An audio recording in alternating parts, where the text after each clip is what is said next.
नमस्कार, आप सबका बहुत बहुत स्वागत है। मैं हूं सौरभ शर्मा और हम यहां मौजूद हैं दिल्ली के विजय चौक पर, देश की संसद से चंद कदमों की दूरी पर।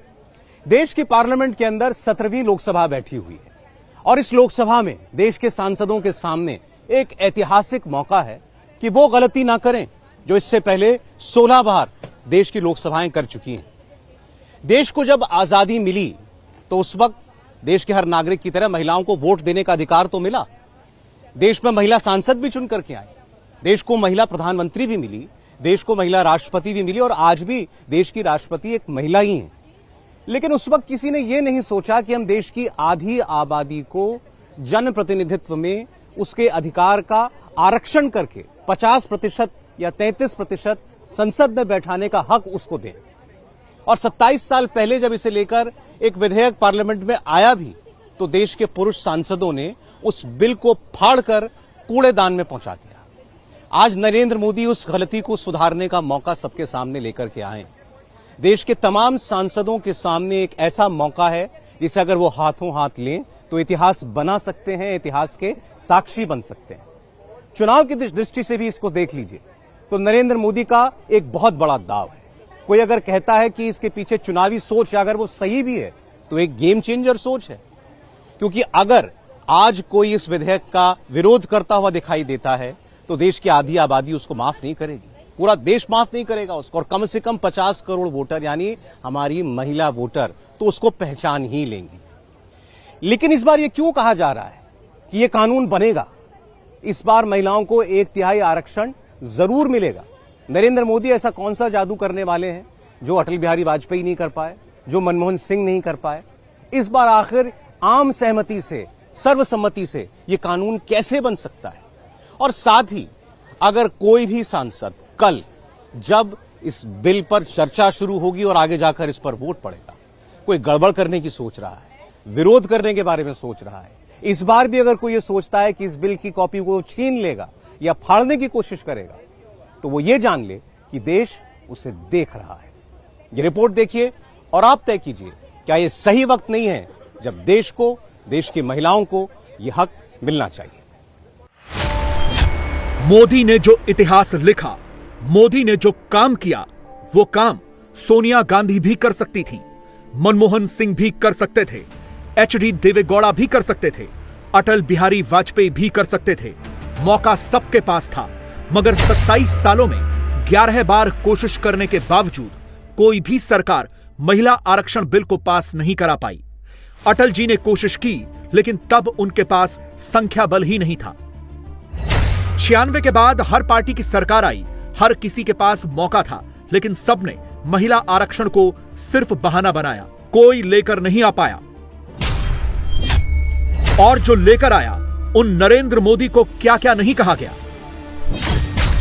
मोदी की नीति पर, मोदी की नीयत पर शक उठाया गया। सवाल है कि जो ऐतिहासिक फैसला मोदी ने लिया है, महिला आरक्षण पर मोदी ने जो सोचा है वो होगा या फिर वो होगा जो पूर्व की सरकारों के साथ हुआ। मोदी हैं तो महिला आरक्षण बिल मुमकिन कैसे है?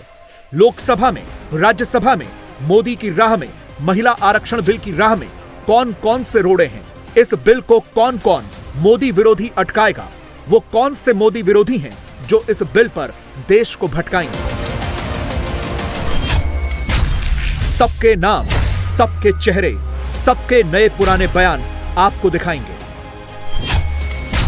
देश मोदी के जिस फैसले को ऐतिहासिक फैसला बता रहा है, मोदी के विरोधी उसे महिला बेवकूफ बनाओ बिल की संज्ञा क्यों दे रहे हैं, सब समझाएंगे। मोदी ने नई संसद में सिर्फ एंट्री नहीं की है, महिला आरक्षण बिल लाकर विरोधियों के एजेंडे को भी पंक्चर किया है। मोदी ने क्यों कहा, कौन कैसा व्यवहार कर रहा है, पूरा देश देख रहा है, पूरा देश समझ रहा है। भवन बदला है, भावना भी बदलो, नहीं तो भुगतो। प्रधानमंत्री ने यह इशारा किसकी तरफ और क्यों किया है? 24 में कौन सत्ता पक्ष में बैठेगा, कौन विपक्ष की कुर्सी पर बैठेगा? मोदी ने इसे लेकर क्या हिंट दिया है? इन सारे सवालों के जवाब कुछ तस्वीरों में हैं। पहली तस्वीर उस वक्त की है जब पुरानी संसद को अलविदा कहते वक्त ग्रुप फोटो सेशन हो रहा था। तस्वीर को गौर से देखिए। मोदी फ्रंट रो में थे, उनके पीछे वाली रो में एक लाइन से महिला सांसदों को वरीयता दी गई। मंगलवार को मोदी क्या करने वाले थे, यह उसका पहला हिंट था। राहुल इससे अनजान थे, पीछे खड़े थे। उन्हें रत्ती भर भी अंदाजा नहीं था कि अगले कुछ घंटों में मोदी क्या करने वाले हैं, देश को कौन सी ब्रेकिंग न्यूज देने वाले हैं। इसके बाद मोदी ने दूसरा हिंट उस वक्त दिया जब पुरानी संसद के सेंट्रल हॉल में मोदी पक्ष विपक्ष के हर सांसद से जाकर मिले और सबसे ज्यादा देर तक बात महिला सांसदों से ही की। मंगलवार को सोशल मीडिया पर सबसे ज्यादा चर्चा नरेंद्र मोदी और सोनिया गांधी की इस तस्वीर की भी हुई।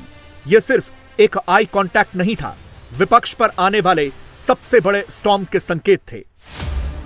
प्रधानमंत्री ने उसी वक्त कह दिया, छोटी सोच से देश बड़ा नहीं बन सकता, छोटे कैनवस पर बड़ा चित्र नहीं बन सकता। देश को आगे ले जाना है तो कुछ बड़ा करना होगा। यही समय है, सही समय है। बहुत सोच समझ करके कहना चाहता हूं, क्या कभी छोटे कैनवास पर कोई बड़ा चित्र बना सकता है क्या? जैसे छोटे कैनवास पर बड़ा चित्र नहीं बन सकता, वैसे हम भी अगर हमारे सोचने के कैनवास को बड़ा नहीं कर सकते तो भव्य भारत का चित्र भी हम नहीं अंकित कर सकते। भारत को अब बड़े कैनवास पर काम करना ही होगा। अब हमारे लिए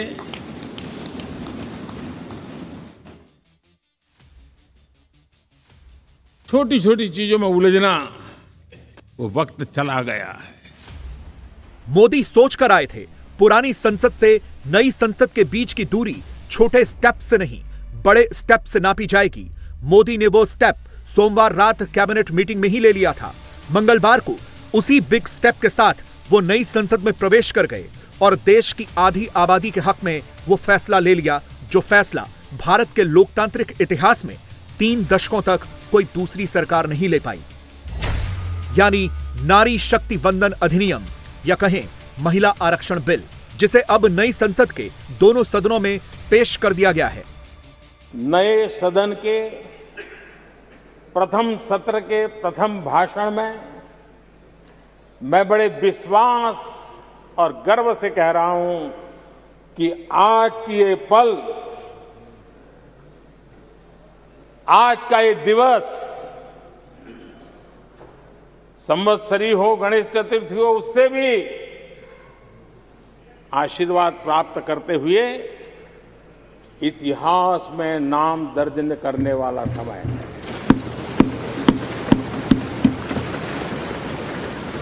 अनेक वर्षों से महिला आरक्षण के संबंध में बहुत चर्चाएं हुई हैं, बहुत वाद विवाद हुए हैं। 1996 में इससे जुड़ा बिल पहली बार पेश हुआ था। अटल जी के कार्यकाल में कई बार महिला आरक्षण का बिल पेश किया गया, कई बार, लेकिन उसे पार कराने के लिए आंकड़े नहीं जुटा पाए और उसके कारण वो सपना अधूरा रह गया। महिलाओं को अधिकार देने का, महिलाओं की शक्ति का उपयोग करने का वो काम, शायद ईश्वर ने ऐसे कई पवित्र काम के लिए मुझे चुना है। कल ही कैबिनेट में महिला आरक्षण वाला ये जो विधेयक है उसको मंजूरी दी गई है। देश की नारी शक्ति के लिए सभी सांसद मिलकर के नए प्रवेश द्वार खोल दें, इसका आरंभ हम इस महत्वपूर्ण निर्णय से करने जा रहे हैं। हमारी सरकार आज एक प्रमुख संविधान संशोधन विधेयक प्रस्तुत कर रही है। इस विधेयक का लक्ष्य लोकसभा और विधानसभाओं में महिलाओं की भागीदारी का विस्तार करने का है। नारी शक्ति वंदन अधिनियम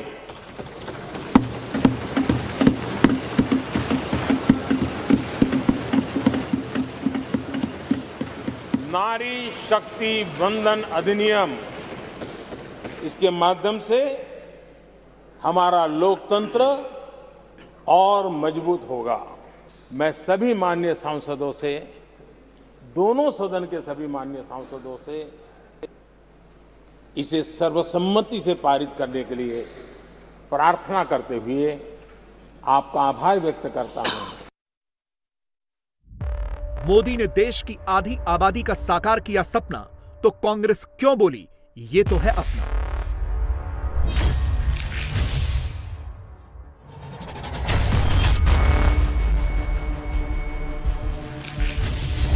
जो काम राजीव गांधी नहीं कर पाए, जो काम मनमोहन सिंह नहीं कर पाए, उसे मोदी ने पूरा किया।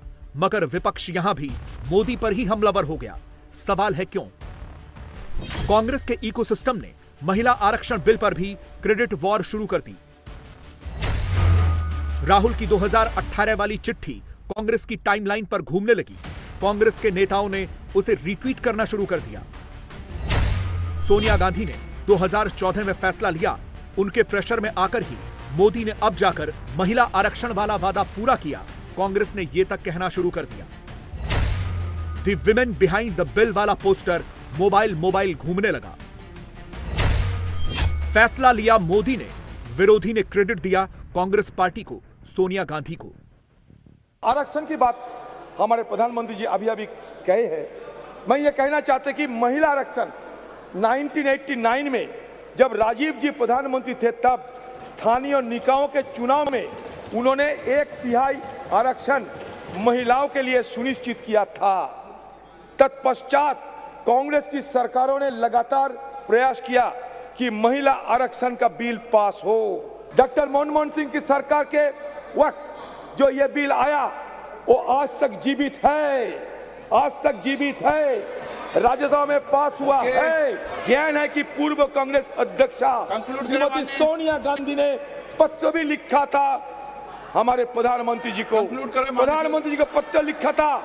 हम फिर से उस मांग को इस प्रस्ताव के जरिए दोहराते हैं। अच्छा हुआ कांग्रेस दफ्तर में कार्यकर्ताओं को इकट्ठा किया गया। सबके हाथ में थैंक यू सोनिया गांधी वाला पोस्टर पकड़ाया गया। जबरदस्त माहौल बनाया गया ताकि यह दिखाया जा सके कि मोदी सरकार ने जो फैसला लिया है वो तो सोनिया गांधी की वजह से ही लिया गया। बाद में जब सोनिया गांधी से पूछा गया कि महिला आरक्षण बिल पर क्या कहना है, तो उन्होंने भी यही कहा कि ये अपना ही है, इट इज आवर्स।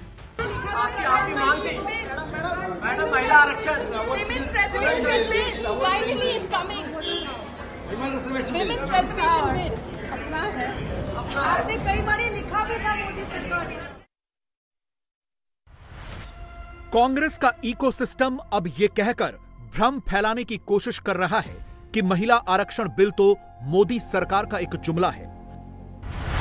कांग्रेस तो यह तक फैला रही है कि महिला आरक्षण बिल अभी लागू नहीं होगा, कभी लागू नहीं होगा। यह नैरेटिव भी परोसा जा रहा है कि मोदी ने यह फैसला सिर्फ चुनाव को देखकर लिया है। फैक्ट यह है कि लोकसभा और राज्यसभा दोनों में बिल पास होते ही महिला आरक्षण बिल यानी नारी शक्ति वंदन अधिनियम कानून बन जाएगा। हां, यह जरूर है कि यह कानून 2024 में लागू नहीं होगा। 2026 में परिसीमन का काम शुरू होना है, जिसके बाद 2029 के लोकसभा चुनाव में बिल को लागू किया जाएगा। अगर परिसीमन का काम 29 से पहले पूरा हो गया तो 29 से पहले होने वाले विधानसभा चुनावों में महिलाओं को आरक्षण मिल जाएगा। कांग्रेस के इकोसिस्टम ने यह कहकर भ्रम फैलाना शुरू कर दिया कि 2021 की जनगणना अब तक नहीं हुई है, शुरू होने वाली है और 2026 में परिसीमन का काम भी टाइम पर शुरू होगा। कांग्रेस और विरोधी पार्टियां इसी पॉइंट पर महिला आरक्षण बिल को मोदी सरकार का जुमला बता रही हैं। अब पता चला कि मोदी जी की नीति और नियत दोनों में खोट है। आज भी महिला आरक्षण पर किंतु परंतु अपितु से पूरा बिल भरा पड़ा है। आज भी यह जुमला इसलिए दिया गया क्योंकि अपनी आगामी हार साफ दिख रही है और मोदी जी के स्कोर कार्ड पर नील बटा सन्नाटा है। अब जो आपने किया है वो एक इवेंट था, वो जुमला था, आपको नए सदन में जाना था, एक बड़ा इवेंट करना था, और बड़े इवेंट को करने के बाद निकला क्या? खोदा पहाड़ और निकली चूहिया। ये महिला आरक्षण बिल नहीं है, ये 2024 के चुनाव से पहले महिला बेवकूफ बनाओ बिल है। लेकिन क्योंकि अब लोकसभा का चुनाव आ रहा है और इनको वोट मांगने जाना है, इसलिए महिलाओं को बेवकूफ बनाने का प्रयास किया जा रहा है। 2024 के चुनाव से पहले देश की महिलाओं को बेवकूफ बनाने का प्रयास किया जा रहा है। सरकार को 9 साल पूरे हो गए हैं और मैं समझती हूँ कि वुमेन पेंशन बिल लाना था तो ये सरकार पहले भी ला सकती थी, और ये आखिरी साल में लेके आ रही है जब इलेक्शंस आने वाले हैं। लेकिन मोदी आधी अधूरी तैयारी के साथ बिल लेकर नहीं आए, फुल प्रूफ प्लान के साथ बिल लेकर आए हैं। वैसे भी जब सेंसस रुका तो इन्हीं विरोधियों ने कहा था कि मोदी ने सेंसस रोक दिया, लेकिन एक भी मोदी विरोधी ये नहीं बताता कि कोरोना के दौरान जनगणना करता कौन और करवाता कौन। मोदी महिलाओं के हित में बिल लेकर आए, विरोधियों को तब दिक्कत हुई जब इसमें विलंब हो रहा था, तब दिक्कत हुई। और आज सबसे ज्यादा शोर भी मोदी के वही विरोधी मचा रहे हैं, जिन्हें मौका तो कई बार मिला लेकिन किसी ने कुछ नहीं किया। हाँ, वो आज मुहावरा जरूर सुना रहे हैं। अटल जी की सरकार 6 बार महिला आरक्षण बिल लेकर आई, लेकिन हर बार कांग्रेस और उसके सहयोगियों ने अड़ंगा लगाया। याद रहे, अटल जी की सरकार के पास संख्या बल नहीं था, वो इस बिल के पास होने के लिए विपक्ष पर आश्रित थे। 2010 में कांग्रेस के पास बहुमत था, राज्यसभा में उसने बिल पास भी कराया, वो भी बीजेपी के समर्थन की बदौलत। लेकिन लोकसभा में कांग्रेस और उसके सहयोगियों ने एक स्वांग रचकर बिल पास नहीं होने दिया। तब सोनिया गांधी ने बाकायदा स्वीकार किया था कि खुद उन्हीं की सरकार ने इसकी मुखालफत की थी। इसके कुछ और उदाहरण देखिए। 1998 में केंद्रीय कानून मंत्री जब महिला आरक्षण बिल पेश करने वाले थे, तब उस वक्त के आरजेडी सांसद सुरेंद्र प्रकाश यादव ने वो बिल उनके हाथों से छीन लिया। उस वक्त राज्यसभा में भी विपक्ष की पार्टियों ने इस बिल पर खूब शोर मचाया था। 2010 में समाजवादी पार्टी के अबू आजमी ने तो उस वक्त के कानून मंत्री हंसराज भारद्वाज के हाथों से बिल की कॉपी तक छीनने की कोशिश की थी। कांग्रेस पार्टी के मुस्लिम सांसद जैसे सीके जाफर और शकील अहमद कभी भी इस बिल के पक्ष में नहीं थे। 1997 में शरद यादव ने लोकसभा में कहा था कि कौन महिला है कौन नहीं है, केवल बाल कटी महिला बाहर नहीं रहने देंगे। उनके कहने का मतलब था कि अगर ये बिल आ गया तो जिन महिलाओं के बाल छोटे हैं वो ही डोमिनेट करेंगी। समाजवादी पार्टी के पूर्व अध्यक्ष मुलायम सिंह यादव ने कहा था, बड़े घर की लड़कियों और महिलाओं को फायदा मिलेगा, हमारे गांव के गरीब महिलाओं को नहीं। वो आकर्षक नहीं होती, बस इतना कहूंगा, ज्यादा नहीं। लालू यादव ने 2010 में इस बिल को पॉलिटिकल ब्लंडर बताया था, और ये लिस्ट लंबी है। लालू यादव ने लाश जाई तब तू हो जाई पास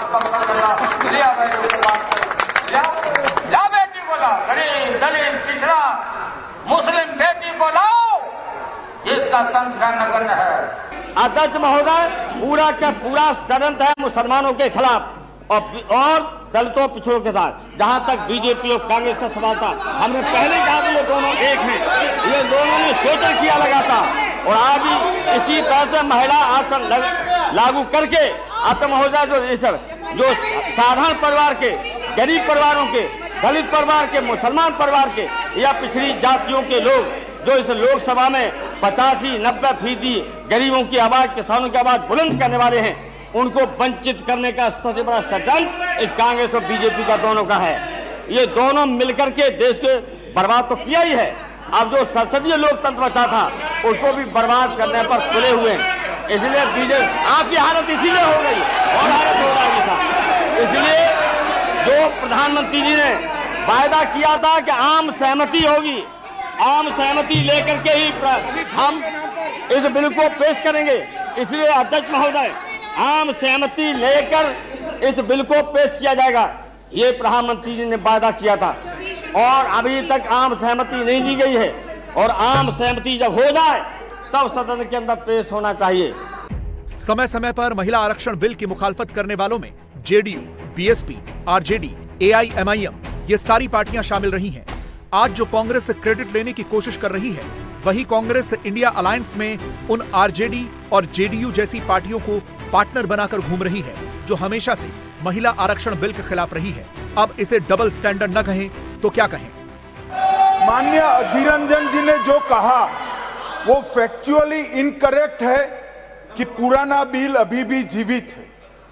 मेरी स्पष्ट जानकारी है कि पुराना बिल लैप्स कर गया है। अधीर रंजन जी ने जो कहा है उसके समर्थन में उनके पास कोई डॉक्यूमेंट है तो टेबल पर रखने चाहिए।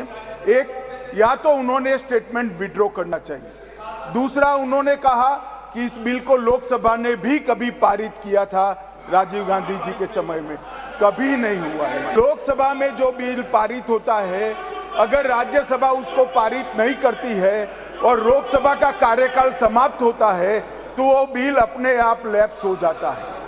मैं मानता हूं कि इस चीज को स्पष्टता करनी चाहिए और माननीय अध्यक्ष जी, अगर उनके पास अलग जानकारी है तो सदन के टेबल पर रखनी चाहिए। प्रधानमंत्री ने इसीलिए मंगलवार को बिना सियासी बात कहे इशारों इशारों में एक मैसेज दिया है। भविष्य में क्या होने वाला है इसका संकेत दिया है। मुझे विश्वास है भावना भीतर जो होगी हम भी वैसे ही खुद भी बनते जाएंगे और वो बहुत बड़ी स्वाभाविक है। भवन बदला है, मैं चाहूंगा भाव भी बदलना चाहिए, भावना भी बदलनी चाहिए। देश हमें देखता है,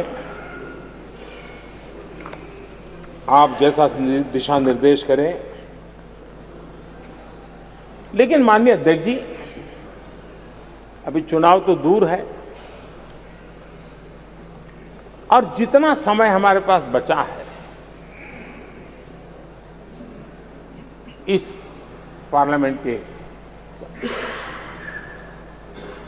मैं पक्का मानता हूं कि यहां जो व्यवहार होगा ये निर्धारित करेगा कि कौन यहां बैठने के लिए व्यवहार करता है और कौन वहां बैठने के लिए व्यवहार करता है।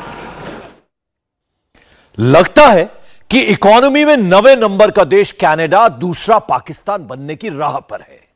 कनाडा एक ऐसा मुल्क है जो धीरे धीरे कट्टरपंथियों और आतंकवादियों की फैक्ट्री बनता जा रहा है और उस देश की सरकार, वहां के प्रधानमंत्री खुद इन आतंकवादियों और कट्टरपंथियों को बचा रहे हैं। कनाडा ने जब भारत को आंखें दिखाने की कोशिश की तो नई दिल्ली से ऐसा जवाब मिला कि 3 मिनट में पूरा जोश ठंडा पड़ गया।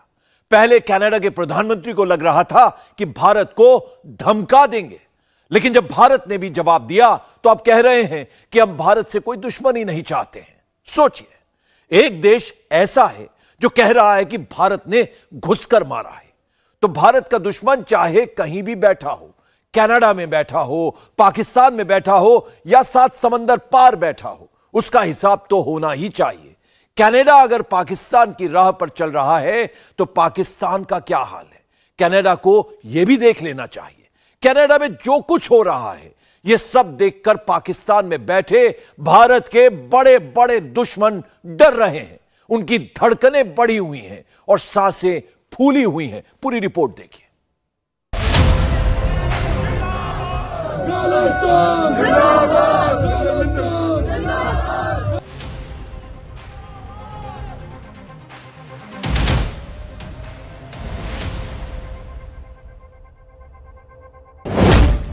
क्या कनाडा की सरकार खुलेआम खालिस्तानियों के समर्थन में आ गई है? क्या कनाडा की सरकार ने खालिस्तानी आतंकियों के लिए भारत से दुश्मनी मोल ले ली? क्या कनाडा की सरकार ने खालिस्तान की आतंकी गतिविधियों का समर्थन कर दिया? क्या खालिस्तानी आतंकियों को बचाने के लिए जस्टिन ट्रूडो अपने पिता के नक्शे कदम पर चल रहे हैं? Between agents of the government of India. जानते तो सब थे, दुनिया को पता भी था कि कनाडा के प्रधानमंत्री जस्टिन ट्रूडो खुलेआम खालिस्तान का समर्थन करते हैं, खालिस्तान के आतंकवादियों को संरक्षण देते हैं। लेकिन आज ट्रूडो ने पूरी दुनिया के सामने स्वीकार कर लिया कि उनके लिए खालिस्तानी आतंकी कितने महत्वपूर्ण हैं, यहां तक कि वो इसके लिए भारत से भी दुश्मनी मोल ले सकते हैं।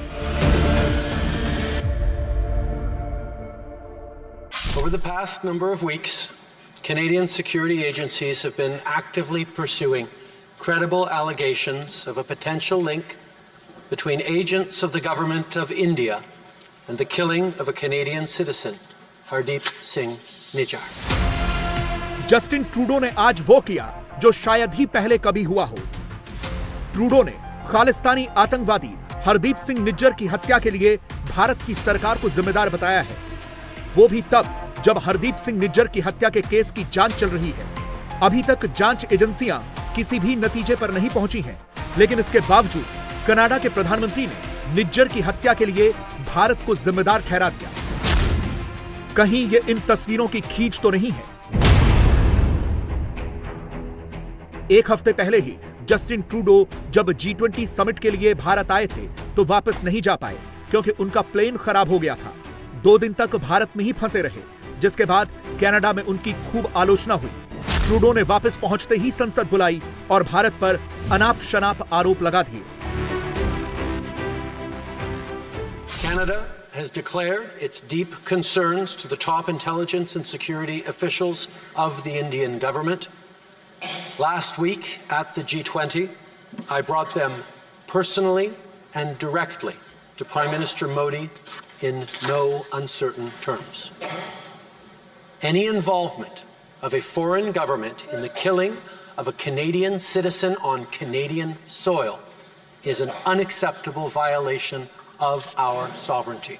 I know many Canadians, particularly members of the Indo-Canadian community, are feeling angry or perhaps frightened right now. Let us not allow this to change us. Let us remain calm and steadfast in our commitment to our democratic principles and our adherence to the rule of law. This is who we are and what we do as Canadians. यानी Justin Trudeau खुलेआम खालिस्तानी आतंकवाद का समर्थन कर रहे हैं, क्योंकि जिस हरदीप सिंह निज्जर को ट्रूडो अपना नागरिक बता रहे हैं, अब जरा उसकी भी हकीकत जान लीजिए। हरदीप सिंह निज्जर फर्जी पासपोर्ट के सहारे कनाडा में दाखिल हुआ था। निज्जर ने पासपोर्ट पर अपना नाम रवि शर्मा बताया था, जो फर्जी था। इसके बाद उसे टोरंटो एयरपोर्ट पर 1997 में गिरफ्तार किया गया। निज्जर ने तुरंत कनाडा की सरकार से शरण मांगी और खुद को भारतीय पुलिस द्वारा प्रताड़ित बताया। 11 दिनों बाद उसकी असाइलम की मांग खारिज हो गई तो उसने तुरंत कनाडा के ब्रिटिश कोलंबिया की एक महिला से शादी कर ली ताकि उसे कनाडा की नागरिकता मिल जाए। लेकिन जब अधिकारियों को उसकी ऐसी शादी के बारे में पता चला तो उसकी इमिग्रेशन की अपील भी खारिज कर दी गई। अब जस्टिन ट्रूडो को यह भी बताना चाहिए कि इसके बावजूद निज्जर को भारत सरकार को वापस डिपोर्ट क्यों नहीं किया गया, उसे भारत क्यों नहीं भेजा गया, और सबसे बड़ा सवाल कि इन आरोपों के बावजूद उसको कनाडा की नागरिकता कैसे दी गई। निज्जर कनाडा में बैठकर क्या कर रहा था, यह भी जान लीजिए। हरदीप सिंह निज्जर कनाडा से खुलेआम खालिस्तान टाइगर फोर्स नाम का आतंकी संगठन चलाता था। वो भारत में बहुत सी टारगेटेड किलिंग्स में शामिल था। हरदीप सिंह निज्जर के सिर पर NIA ने 10 लाख रुपए का इनाम रखा हुआ था। 18 जून 2023 को कनाडा के सरे में उसे अज्ञात बंदूकधारियों ने मार गिराया था। अब कनाडा उसकी हत्या का आरोप भारत सरकार पर लगा रहा है और इसी के विरोध में कनाडा ने भारत के एक राजनयिक को भी हटा दिया है। The allegations that a representative of a foreign government may have been involved in the killing of a Canadian citizen here in Canada on Canadian soil is not only troubling, but it is completely unacceptable. If proven true, this would be a grave violation of our sovereignty and of the most basic rule of how countries deal with each other. We've been clear, we will not tolerate any form of foreign interference. As of today, and as a consequence, we've expelled a top Indian diplomat from Canada. The Prime Minister raised it also with Prime Minister Modi. He raised it with President Biden and Prime Minister Sunak as well. And of course, today we're acting by expelling a key diplomat, but we will get to the bottom of it. Bharat ने भी ईंट का जवाब पत्थर से दिया है। तुरंत भारत में कनाडा के हाई कमिश्नर को तलब किया गया, डांट लगाई, भड़काया, समझाया कि आतंकियों के लिए आग से खेलना बंद करो। देखिए, जब पूरी फटकार के बाद कनाडा के हाई कमिश्नर वापस जा रहे थे तो कितने गुस्से में लग रहे थे। मीडिया पूछता रह गया, लेकिन कुछ नहीं बोले। गुस्से में गाड़ी का दरवाजा बंद किया और निकल गए।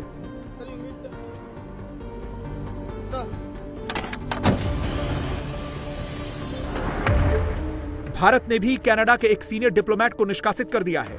इस डिप्लोमेट को भारत छोड़ने के लिए 5 दिन का वक्त दिया गया है। कनाडा को बताया गया है कि यह डिप्लोमेट भारत के खिलाफ हो रही गतिविधियों में शामिल था।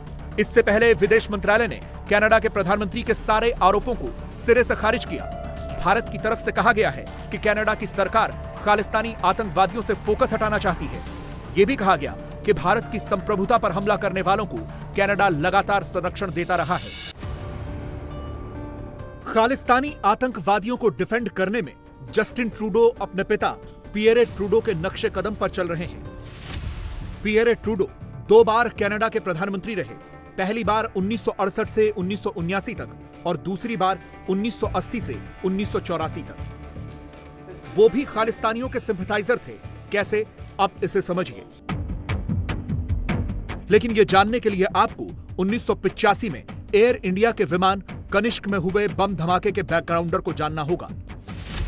23 जून 1985 को एयर इंडिया का विमान कनिष्क कनाडा के मॉन्ट्रियल से नई दिल्ली आ रहा था, लेकिन आयरलैंड के समंदर के ऊपर हवा में विमान में बम विस्फोट हुआ, जिसमें सवार सभी 329 लोगों की मौत हो गई। अमेरिका में 9/11 के हमले से पहले तक यही दुनिया का सबसे बड़ा आतंकी हवाई हमला था। यह हमला बब्बर खालसा नाम के खालिस्तानी आतंकी संगठन ने किया था। अब यह देखिए कि कैसे इस हमले को रोका जा सकता था, लेकिन जस्टिन ट्रूडो के पिता की वजह से यह हमला हुआ। तलविंदर सिंह परमार ने बब्बर खालसा इंटरनेशनल आतंकी संगठन बनाया था, जो पंजाब के लुधियाना में पुलिस वालों की हत्या में शामिल था, लेकिन 1981 में वो भारत से भागने में सफल रहा और भागकर कनाडा चला गया और परमार ने वहां शरण ले ली। 1982 में भारत ने परमार के खिलाफ वारंट जारी किया और उसे भारत का एक वांटेड आतंकवादी बताया, लेकिन जस्टिन ट्रूडो के पिता की सरकार ने उसे भारत को सौंपने से इनकार कर दिया। बाद में यही तलविंदर सिंह परमार कनिष्क बम विस्फोट का मास्टरमाइंड निकला। तलविंदर परमार और उसके साथियों ने ही यह बम बनाया था। यह भी कहा जाता है कि कनाडा की सुरक्षा एजेंसियों को इसकी जानकारी थी। इसके बारे में कनाडा की सुरक्षा एजेंसियों को उनके मुखबिरों ने पहले ही यह खबर दे दी थी। यहां तक कि एक मुखबिर ने पुलिस को यह भी बताया था कि परमार ने उसे सूटकेस भरकर पैसा देने का वादा किया है अगर वो बम को प्लेन में प्लांट करवा दे। इसी तरह से कनाडा पुलिस के एक और मुखबिर ने रिकॉर्ड पर यह बताया है कि उसने वैंकूवर आइलैंड में कुछ सिखों को एयर इंडिया के प्लेन पर हमला करने की योजना बनाते सुना था। ये भी आरोप हैं कि कनाडा की सीक्रेट एजेंसी के अधिकारी तलविंदर परमार और उसके साथी इंद्रजीत रेत के साथ वैंकूवर आइलैंड में टेस्ट बॉम्बिंग की साइट पर गए और वहां जो बम टेस्ट किया गया था उसे देखा भी। यानी एयर इंडिया के विमान को बम धमाके से उड़ा देने में कनाडा के अधिकारियों के शामिल होने के पूरे सबूत थे, लेकिन कनाडा की सरकार ने खालिस्तानियों के साथ साथ अपने अधिकारियों को भी बचाया। परमार ने अपने समर्थकों को 1984 में ही यह बता दिया था कि भारतीय हवाई जहाज आसमान से गिरेगा। 1984 में न्यूयॉर्क में वर्ल्ड सिख ऑर्गेनाइजेशन का एक कन्वेंशन हुआ था और इस मीटिंग में परमार के नंबर 2 अजैब सिंह बागरी ने कसम खाई थी कि जब तक वो 50,000 हिंदुओं को नहीं मारते हैं तब तक चैन से नहीं बैठेंगे। आपनु भरोसा दिवाना है जिन्ना चेर तक 50,000 हिंदू असी कत्ल नहीं कर देंगे साह नहीं लवांगे। इस बमकांड के बाद कनाडा की सरकार ने यह सुनिश्चित किया कि इस केस में मुख्य आरोपी पकड़ से दूर रहें। इसीलिए आरोपी सबूतों के अभाव में बरी हो गए। हालांकि परमार को 1992 में पंजाब में उस वक्त मारा गया जब वो पाकिस्तान के रास्ते पंजाब आया। इस बमकांड की जांच के लिए कनाडा ने एक आयोग भी बनाया, जिसकी जांच रिपोर्ट 2010 में आई और उस जांच रिपोर्ट में कनाडा की पुलिस और खुफिया एजेंसियों की लापरवाही पाई गई। रिपोर्ट में यह भी कहा गया कि इस बम धमाके की जांच ठीक से नहीं की गई। इसके बावजूद ट्रूडो भारत पर ऐसे आरोप लगा रहे हैं। ट्रूडो की वैसे सियासी मजबूरियां भी हैं, क्योंकि वो पूरी तरह से सिखों के वोटों पर निर्भर है। कनाडा के प्रधानमंत्री जस्टिन ट्रूडो की सरकार अल्पमत में है। पिछले चुनाव में उनकी पार्टी के पास बहुमत से 13 सीटें कम थी, इसलिए उन्हें सरकार चलाने के लिए जगमीत सिंह की न्यू डेमोक्रेटिक पार्टी की मदद लेनी पड़ी। जगमीत सिंह अपने भारत विरोधी बयानों के लिए चर्चित रहे हैं। जगमीत सिंह खुलकर तो खालिस्तान का समर्थन नहीं करते, लेकिन खालिस्तान समर्थकों के खिलाफ किसी भी तरह की कार्रवाई के विरोध में एनडीपी के कनाडा की संसद में 18 पंजाबी सांसद हैं। ट्रूडो की पार्टी से भी 13 सांसद पंजाबी हैं। हालांकि ट्रूडो की लिबरल पार्टी से जीते सारे सांसद ना तो सिख हैं और ना ही खालिस्तान समर्थक। जिस न्यू डेमोक्रेटिक पार्टी की बैसाखी के सहारे जस्टिन ट्रूडो की सरकार चल रही है, उसके जगमीत सिंह की भाषा भी देख लीजिए। आज की घटना पर लिख रहा है कि इंसाफ की तलाश में वो कुछ भी करेगा, यहाँ तक कि मोदी को भी जवाबदेह बनाएगा। और इस वोट बैंक पॉलिटिक्स को भारत खुलकर बता भी चुका है। इंडिया टीवी हर वक्त हर जगह डाउनलोड करने के लिए सर्च करें India TV news Google play store या ऐप स्टोर पर।